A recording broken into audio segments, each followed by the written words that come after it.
Wir hören keine Position gegen Französisch als Spruch. Wir haben ja gerade gesagt, dass das ein wichtigen Teil von unserem Heritage ist, eine Obligation aus unserer Geografie. Wir sind eine Partei, die Französisch und Deutsch konsequent vertritt, denn wir sind Lützeburg.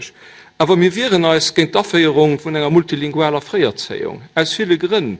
Wir hätten gerne Lützeburg Integrationsspruch, als wir wollen keine Parallelgesellschaften herausbilden. Wir wollen respektieren, dass die kleinen Kinder nicht dürfen überfordert werden. Weil wir Lützeburger Französisch als griechische Sprachen will abfeiern, was dann nur am Präkurs am Cycle 1 muss 4 gefeiert gehen. Den diskriminiert gegen andere Kinder aus der Immigration. Die stellt die kleinen Deutschen, die kleinen Slowenen, die kleinen Russen und die kleinen Chinesen für die Herausforderungen gleich mit 2 Fremdsprachen konfrontiert zu sehen, am Platz mit enger, was schon ein Defi ist, muss in eins zu gehen, und das ist eben die letzte Spruch, den aber essentiell braucht, von der Zukunft hier in diesem Land braucht. Es ist auch keine Logik dran, wenn ihr seht, viel Kanner, und das ist eine Tatsache, die ihre schulische Parcours nicht können optimal hier im Land gestalten, weil hier Deutsch nicht gut genug ist. Weil das eben auch, weil sie eben aus einem romanisch-sprachischen Background kommen, und dann hier kommen an ihrem Curriculum Probleme am Deutschen haben, und dann an Stanford von dieser Regierung, ja, da müssen sie Französisch an der Schule schon ganz frei lehren.